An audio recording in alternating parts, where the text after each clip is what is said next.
अस्सलाम वालेकुम and a very warm welcome back to the US transmission.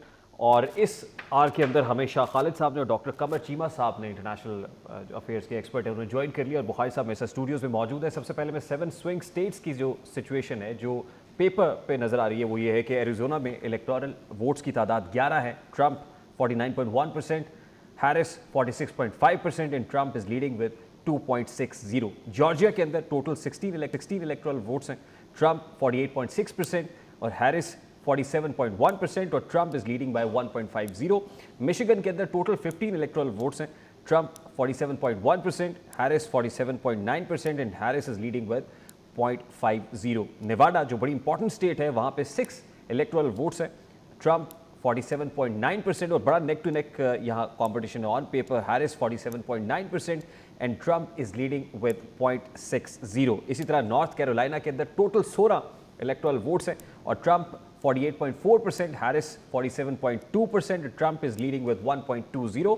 और Pennsylvania जहां पे टोटल इलेक्टोरल वोट्स की तादाद 19 है, Trump 47.9%, Harris 47.7% and Trump is leading with 0.20। बहुत मार्जिनल सी विक्ट्री है। और इस तरह विस्कॉन्सिन में टोटल 10 इलेक्टोरल वोट्स हैं, जिसमें Trump 47.4% and Harris 48.2% and Harris is leading with 0.80। यानी इन 7 स्विंग स्टेट्स के अंदर जो कांटे का मुकाबला है वो मिशिगन में है, नेवाडा में है और पेंसिल्वेनिया में है, जो बहुत नेक टू नेक दिखाई दे रहे हैं। और ये पासा किसी की के पलड़े में भी जा सकता है, किसी भी वक्त पलट सकता है। जो विनर टेक ऑल का कॉन्सेप्ट है, ये फॉर्मूला है, वो हमने अभी डिस्कस किया है कि अगर आप एक वोट भी ज़्यादा रखते हैं तो तमाम तो वोट्स आपकी झोली में डल जाएंगे और इससे रिजल्ट कुछ भी हो सकता है।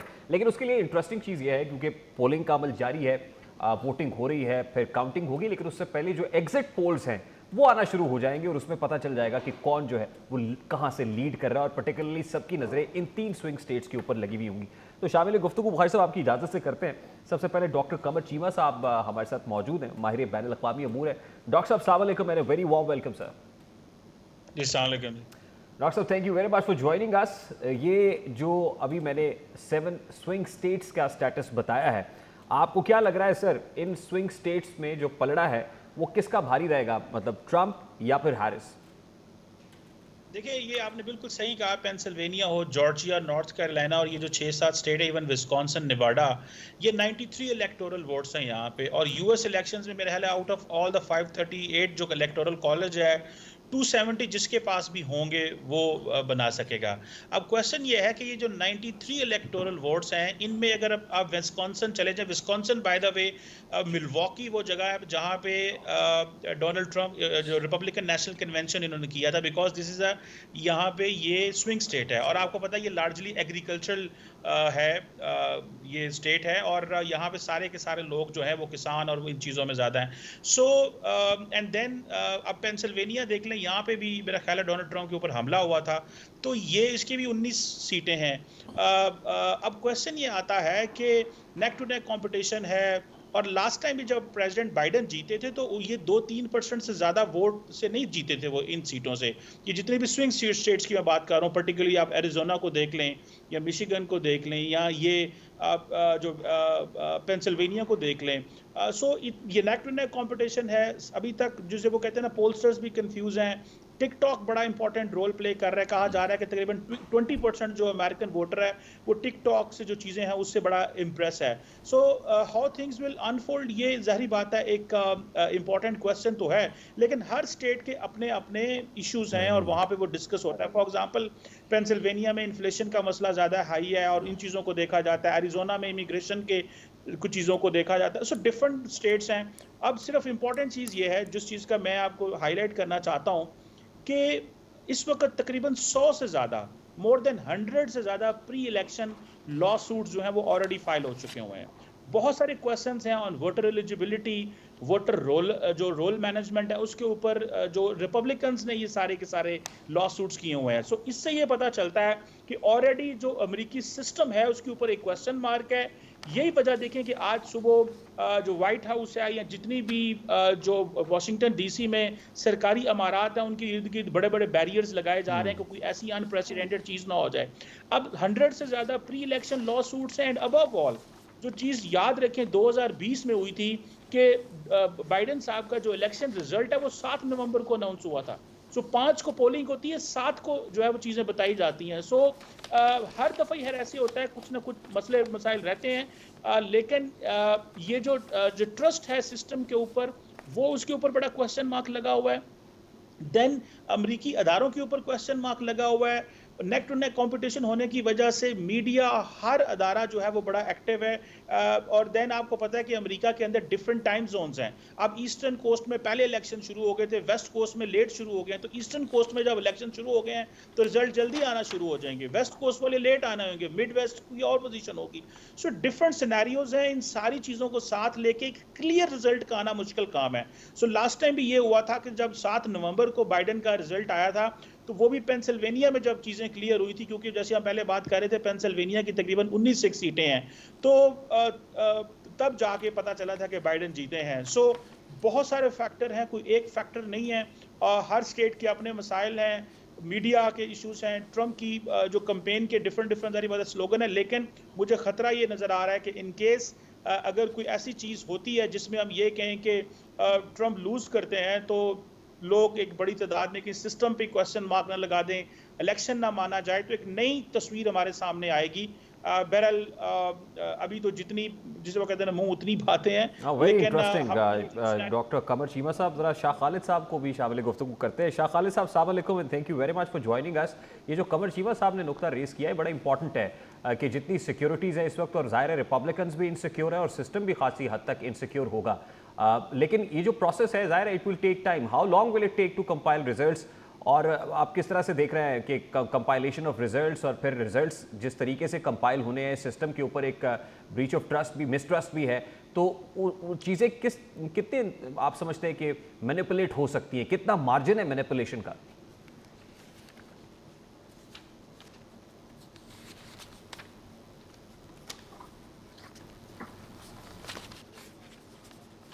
जी शाह खालिद साहब, आपका माइक गालिबन म्यूट है, अगर माइक को अनम्यूट कर देंगे तो आपकी आवाज़ पहुंचेगी हम तक।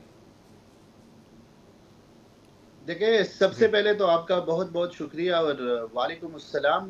जहाँ तक इलेक्शन की बात है तो फिलहाल कुछ कहना कबल अज़ वक्त है, क्योंकि नेक टू नेक मुकाबला है और यहाँ पे ग्राउंड पर हालात जो है ये बहुत मुख्तलिफ है। जिस तरह आम तौर पर हम देखते हैं कि ग्राउंड पे हालात कुछ और होते हैं, सोशल मीडिया पे कुछ और होते हैं, हमें कुछ और दिखाया जाता है, बताया जाता है। लेकिन अगर मैं गुज़श्ता 7 दिनों के हवाले से आपसे बात करूं तो हमारी मुख्तलिफ जो गवर्नमेंट के लोग हैं, जो यहाँ पे मेयर है, जो यहाँ पे अवाम है, उनसे जब बात हुई तो उनका यही कहना है कि हम आखिरी टाइम पर ये डिसाइड करेंगे कि वोट किसको देना है, किसको सपोर्ट करना है। खासकर मैं अपने देसियों के हवाले से बात करूं तो यहाँ पे खासकर टेक्सास के हवाले से तो यहाँ पे देसियों की तादाद बहुत ज़्यादा है और उनके बकौल कामला हैरिस जो है वो उनको सपोर्ट करने जा रहे हैं। लेकिन मेजॉरिटी जो लोग हैं वो डोनाल्ड ट्रंप के सपोर्ट में निकल आए हैं।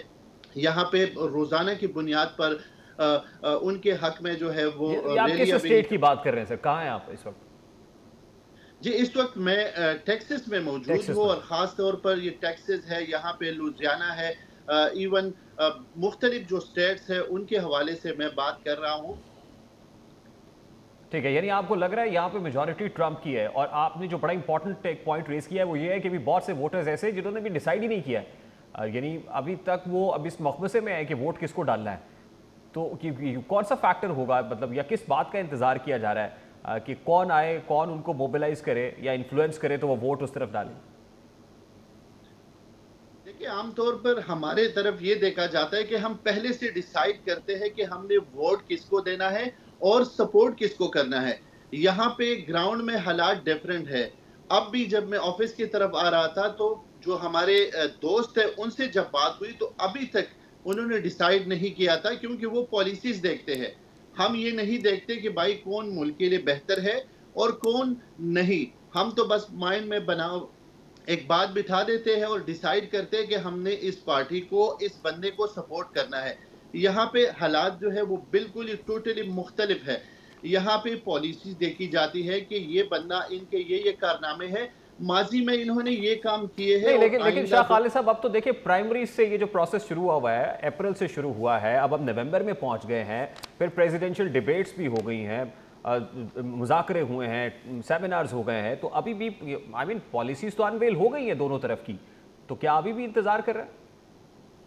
जी बिल्कुल, आखिरी टाइम तक ये इंतजार करते हैं और आखिरी टाइम पे डिसाइड करते हैं, क्योंकि इन्होंने अपने पॉलिसीज वाजे कर दी है। अब अवाम ने डिसाइड करना है कि उन्होंने किसको सपोर्ट करना है और किसको सपोर्ट नहीं करना।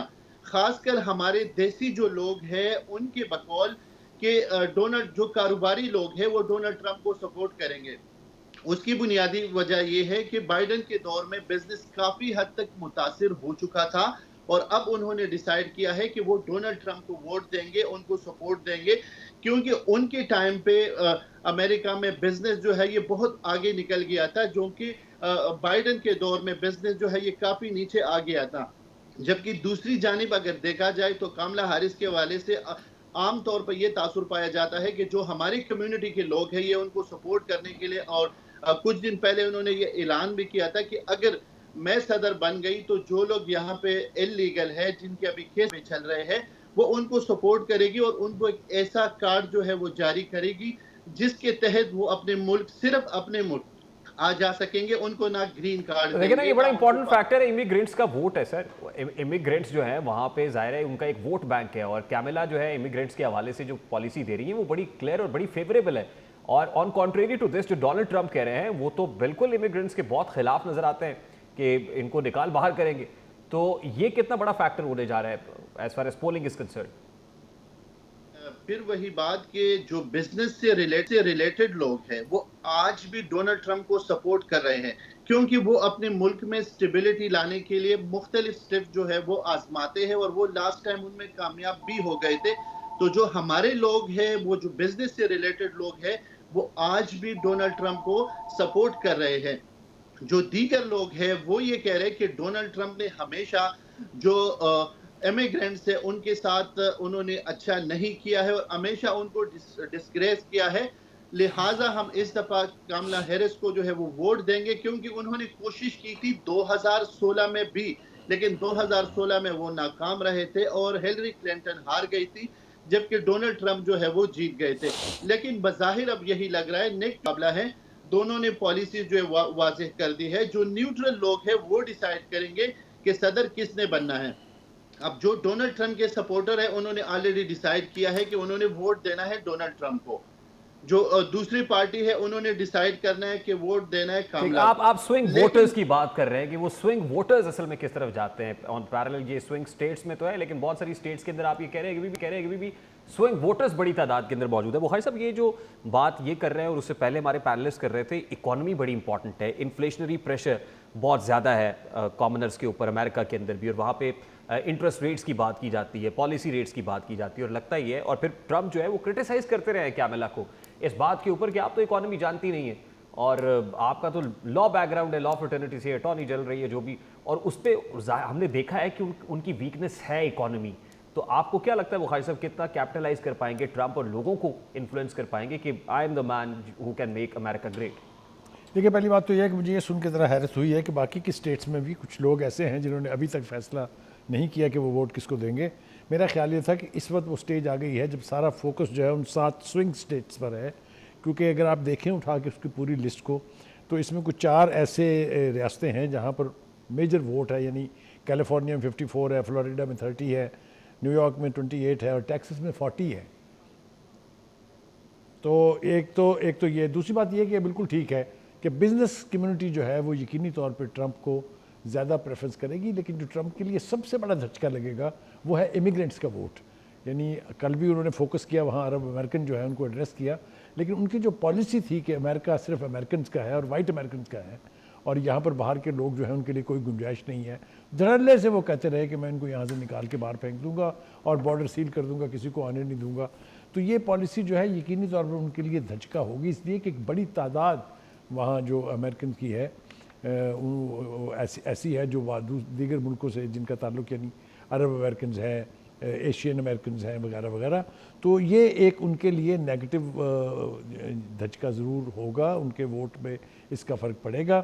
लेकिन जैसा कि हमारे साथी अभी कह रहे थे वो ये कि जहाँ तक बिज़नेस कम्युनिटी का ताल्लुक है वो करेगी ट्रंप को सपोर्ट, लेकिन जो वो लोग हैं जो इमिग्रेंट्स हैं जिनके बारे में ट्रंप की पॉलिसी बड़ी हार्श मैं कहूँगा है, वो यकीनी तौर पे कमला हैरिस को सपोर्ट करेंगे। तो this is the kind of scenario that I see कि वहाँ होने जा रहा है। बट एज आई सेड अभी कुछ कहना बिल्कुल मैं इत्तेफाक करता हूँ इस बात से मुमकिन नहीं है, इसलिए कि जब तक ये 7 रियासतों के वोट का फैसला नहीं होता ये it will be hanging in the air. और जाहिर है 7 रियासतों के अलावा अभी तो स्विंग वोटर्स की बात आ गई है। तो before we move on to the break ले उससे पहले इंटरेस्टिंग जो है अच्छा मुझे सफ़र हिलाली साहब ने भी ज्वाइन कर लिया है, ब्रेक के बाद हम उनसे बिगिन करेंगे। लेकिन उससे पहले इंटरेस्टिंग जो स्टार्ट्स है वो ज़रा दे दूं कि 2000 में जो सन 2000 के नताइज इलेक्शंस हुए थे उसमें नताइज 36 रोज़ बाद आए थे।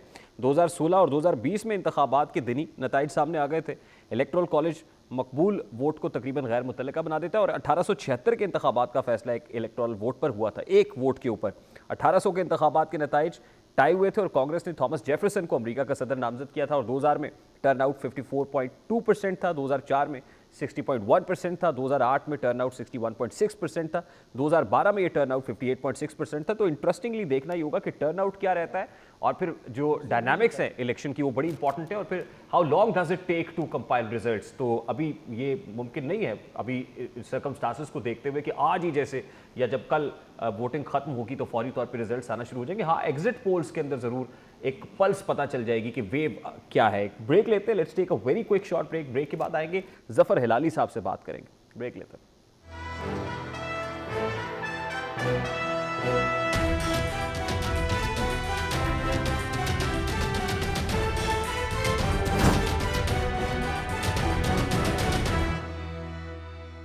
Welcome back after the break. जी मेरे पास ब्रेक के बाद बड़े seasoned international affairs expert Zafar Hilaly sahab जिन्होंने ब्रेक से पहले मुझे ज्वाइन कर लिया था वो इस वक्त मेरे साथ है। अस्सलाम वालेकुम हिलाली साहब, बहुत बहुत शुक्रिया आपके वक्त के लिए। हिलाली साहब, सबसे पहले तो द इकोनॉमिस्ट की रिपोर्ट इस वक्त मेरे सामने पड़ी हुई है जिसमें simulations now show 50-50 split between Trump and Harris और with such an incredibly tight race the election outcome remains highly uncertain and could go either way. इसमें तो कोई दो राय नहीं है कि जितना अनप्रेडिक्टेबल है और बहुत कॉन्सिक्वेंशियल भी है उसमें what if Harris wins and what if Trump wins, दोनों के जो इम्प्लीकेशंस हैं इफेक्ट्स हैं वो यूएस के ऊपर क्या होंगे।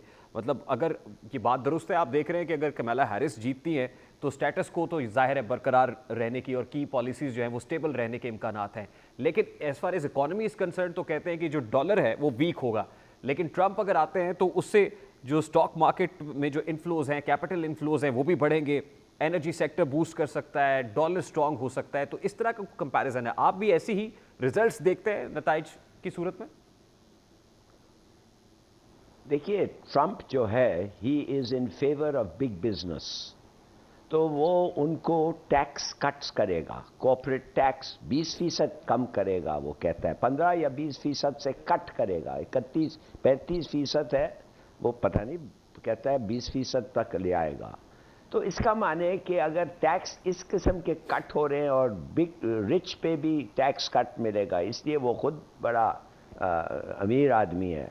तो अगर ये सब होगा तो generally these kind of steps attract investment, माने टैक्स कम हो, कॉर्पोरेट टैक्स कम हो तो इन्वेस्टमेंट आती है। मगर ये तो कहने की बात है ना, अब देखना चाहिए कि क्या एक्चुअली होता है। और अगर जब इन्वेस्टमेंट आता है तो डॉलर गेट स्ट्रॉन्गर।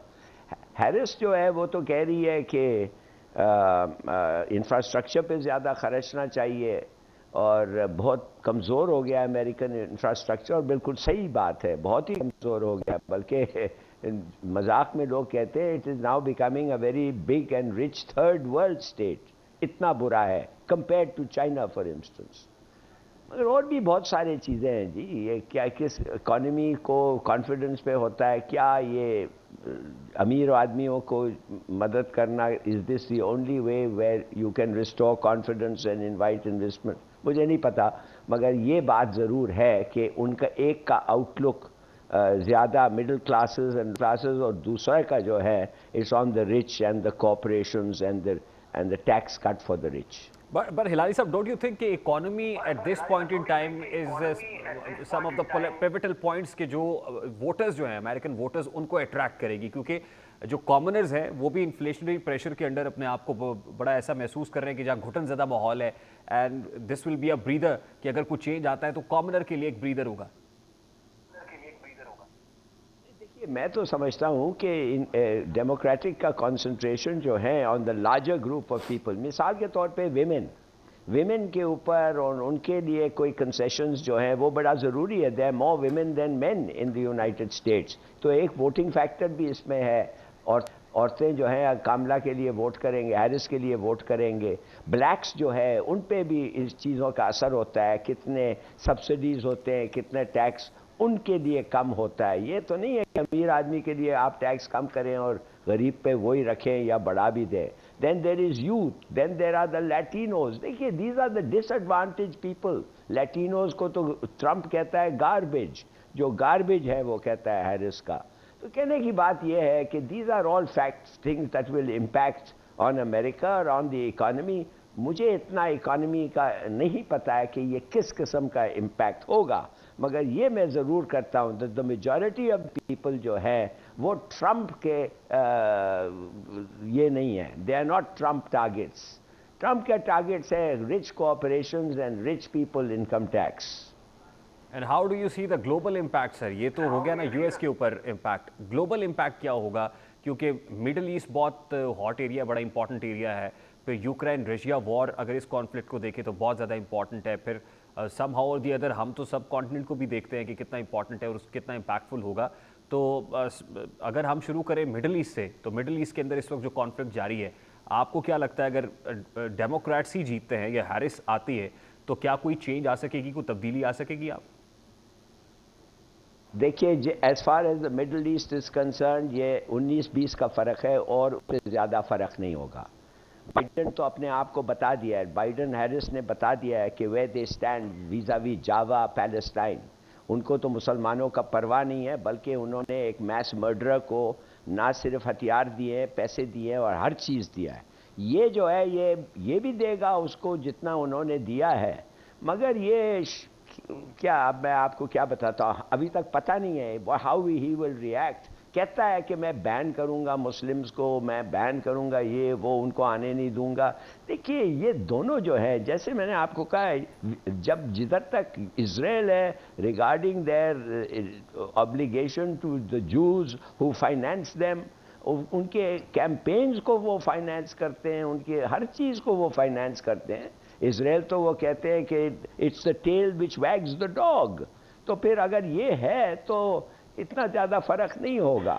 और मेरे ख्याल में as far as the Middle East is concern, हाँ फ़र्क होगा यूक्रेन में.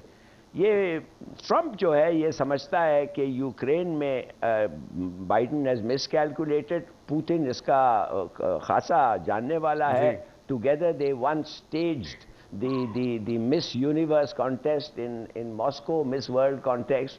तो ये पुट एक को अच्छा जानते हैं और वो समझता है कि ये जो डीप स्टेट लोग हैं इन अमेरिका में, जो इसके ख़िलाफ़ हैं, बेसिकली द डीप स्टेट. क्यों इसके ख़िलाफ़ हैं? इसलिए कि उनको दुश्मन चाहिए.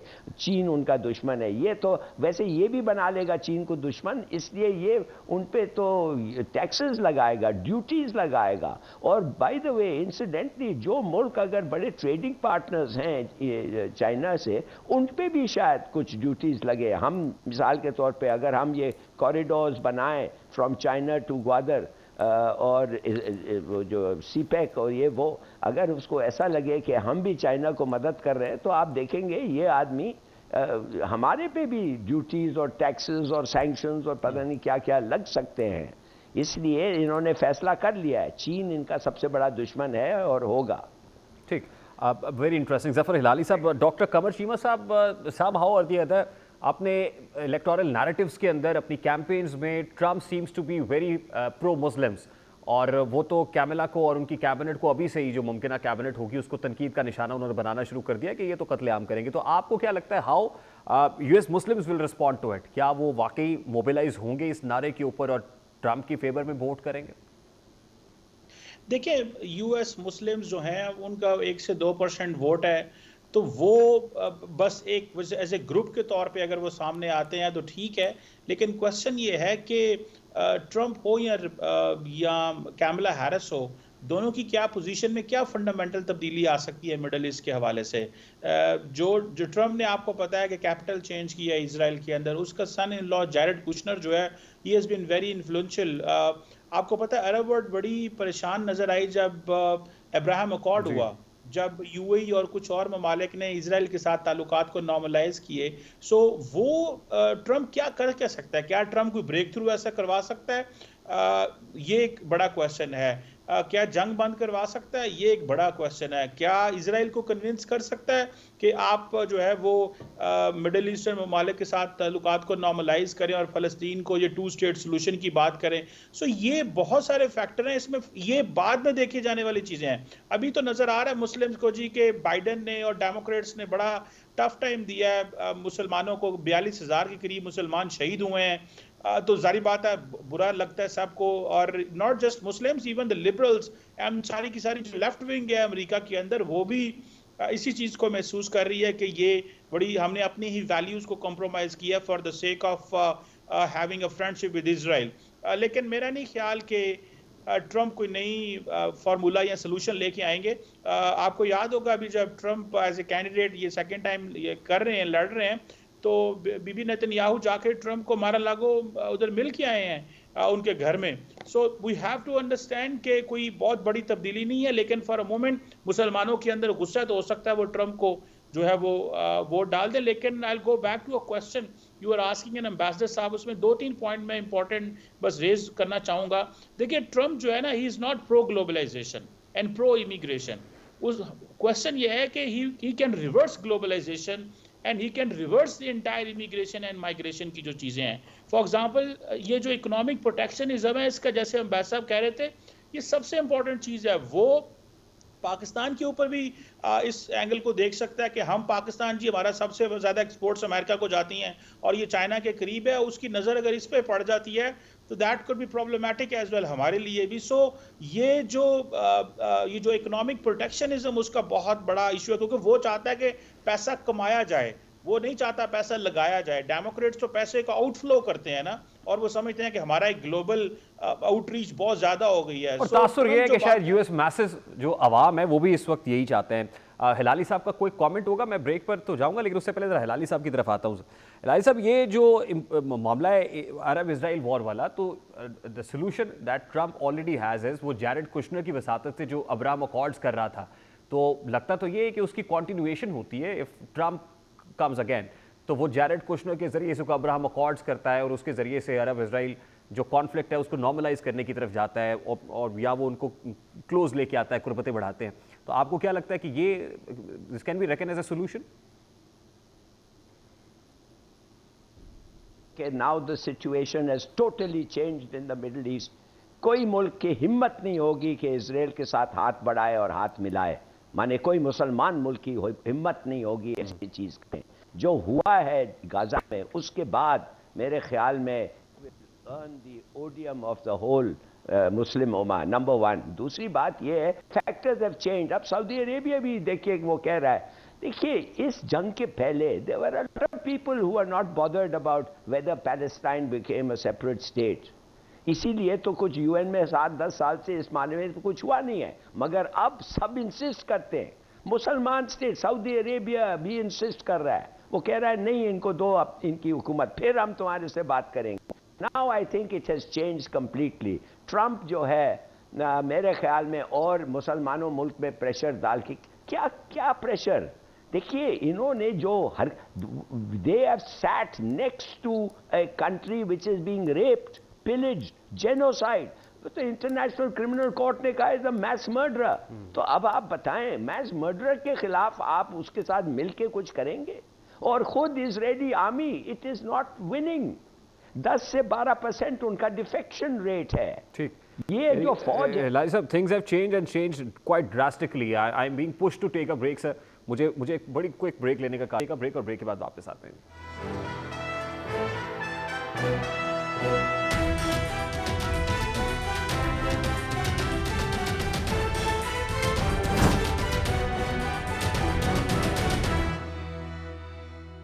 Welcome back after the break. जी, यूएस प्रेसिडेंशियल इलेक्शन में यूएस अवाम की नज़रें प्रेसिडेंशियल इलेक्शन पे लगी हुई हैं, और यहाँ पाकिस्तान में हर पाकिस्तानी की नज़र भी अमरीकी सदारती इंतखाब के ऊपर है, क्योंकि अमरीकी सदारती इंतखाब से हमारे यहाँ भी कुछ लोगों ने तवक्कुआत वाबस्ता की हुई हैं कि अमरीका में इंतखाबी नताइज अगर ये होंगे तो यहाँ ये पॉलिटिकल पार्टी जो है वो कम बैक कर जाएगी. तो इसके कितने इम्कानात हैं एक ऐसे वक्त में कि जब यूएस के अपने लोग जो हैं, उनके अपने इशूज़ हैं, अपने इंटरनल इशूज़ हैं, प्रॉब्लम्स हैं, उसके ऊपर डिबेट हो रही है, बहस हो रही है, वहाँ पे माइंड मेकिंग हो रही है. तो बुखारी साहब से इस पे राय लेते हैं. बुखारी साहब, यहाँ ये एक तासुर है कि अगर डोनाल्ड ट्रंप आएंगे तो हमारी सियासत आसान हो जाएगी, कम बैक हो जाएगा, ट्रंप आएंगे तो आज़ाद हो जाएंगे. मेरे ख्याल से इस तासुर में किस हद तक सदाकत है? ये तासुर जो है, सर? ये सोशल मीडिया जो है हमारा जो बहुत मेहरबान है उसने ये कायम किया है. और अगर आप कहें कि मैं सम अप कर दूं तो वो ये है कि ट्रंप इंतखाब जीतेगा, इमरान खान बाहर आएगा, इमरान खान बाहर आएगा, पाकिस्तान को आज़ाद कराएगा, पाकिस्तान आज़ाद होगा तो फिर खान साहब कहेंगे एब्सोल्युटली नॉट. तो ये इस तरह के थीसिस यहाँ बनते रहते हैं. लेकिन पाकिस्तान और अमेरिका के ताल्लुकात की अगर हिस्ट्री आप उल्टा के देखें तो आपको एक लंबी लिस्ट मिलेगी of US betrayal on all important यानी जो इवेंट्स हमारी ज़िंदगी के हैं या हमारे जो जिसके साथ हमारी फेट जुड़ी थी. मिसाल के तौर पर आप F-16 से शुरू हो जाए. मैं PL-420 में जाना नहीं चाहता हूँ, जो उससे भी पुरानी बात है 70s की. F-16 के पैसे हमने कैश में दिए, उनका आपको तो जहाज़ नहीं देंगे हमने कहा अच्छा पैसे वापस कर दीजिए, उनका काइंड में ले लें, पैसे तो नहीं मिलेंगे, गंदम ले लें जो हर साल जलाते हैं वगैरह वगैरह. उसके बाद न्यूक्लियर प्रोग्राम के बारे में मेरा नहीं ख्याल कि मुझे कुछ कहने की ज़रूरत है. आज तक हमारी जान नहीं छोड़ी उन्होंने. और अब सी पैक, मगर सी पैक से पहले भी अगर आप पाक ईरान गैस पाइपलाइन का हशर देखें, अगर वो आ गई होती तो हमारे सारे मसाइल हल हो गए होते. कम से कम जो एनर्जी का क्राइसिस था वो ख़त्म हो गया होता. तो अमेरिका की जो मेहरबानियाँ हैं पाकिस्तान के ऊपर, उसकी जैसा मैंने कहा कि एक बड़ी तवील लिस्ट है, वो इस वक्त नहीं है शायद उसको दोहराने का. लेकिन ये बात बिल्कुल दुरुस्त है रेहाना आपकी कि यहाँ एक बाकायदा एक सेगमेंट है जो ये तवक्को लगा के बैठा हुआ है कि वो आएंगे तो सब ठीक हो जाएगा. तो शाह खालिद साहब, आपकी क्या राय है? क्या पाकिस्तानियों को अमरीकी इंतखाबात से तवक्कुआत वाबस्ता करनी चाहिए, पर्टिकुलरली इस डोमेन में जिस तरफ इशारा कर रहे हैं?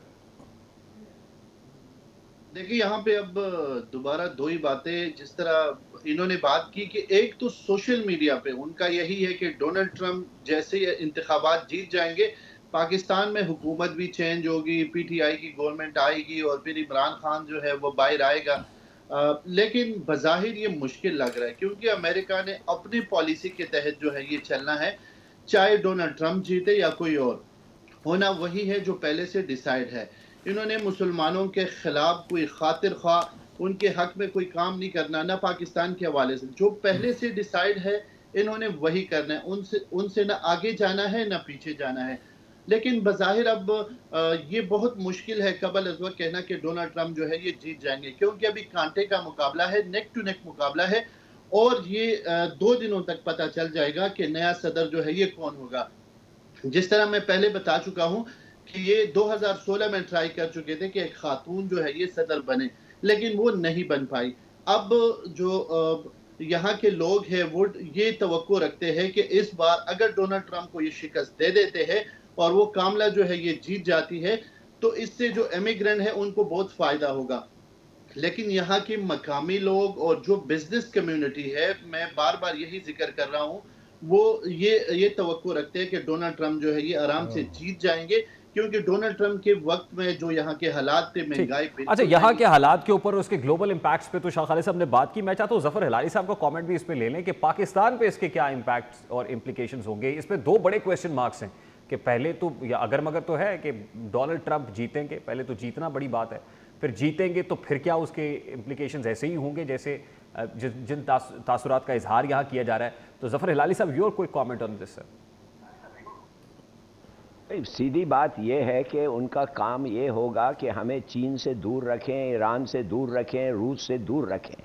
When it is about time कि हम इन 3 मुल्कों के साथ अपने रिलेशंस को ना सिर्फ रिपेयर करें, ट्रांसफॉर्म करें. ये हमारे नेबर्स हैं, ये मैटर टू अस। ये 7 समंदर पार है एक मुल्क, उधर से हमें पैसे देता है, खरीदता है, हमारे लोगों को देता है और खरीदता है। It is of frankly it is of very little consequence. ये तो ज़्यादातर सैंक्शंस इम्पोज करते हैं ना, ये तो पेनल्टीज इम्पोज करते हैं। इनको पाकिस्तान की ज़रूरत बहुत कम हो गई है भाई। अब said. हिंदुस्तान उनका स्ट्रेटेजिक एलाई बन गया है। Very well said. तो I think we should stop asking कि हमारा क्या इंपॉर्टेंस है। It is limited, negligible. मेरा ख्याल है कि इसको बड़ा ब्यूटीफुली सम अप कर दिया ज़फ़र हिलाली साहब ने। ज़फ़र हिलाली साहब, शाह खालिद साहब, सलीम बुखारी साहब, thank you very much for joining us. इसको कंक्लूड करते हैं यहाँ पे। हेडलाइंस ब्रेक है और हेडलाइंस की ब्रेक के बाद जो है गालिबन बुलेटिन होगा और उसके बाद ये ट्रांसमिशन का सिलसिला जारी रहेगा। This is Rehan Tariq signing off ji. अपना बहुत सारा ख्याल रखिएगा। अस्सलाम वालेकुम।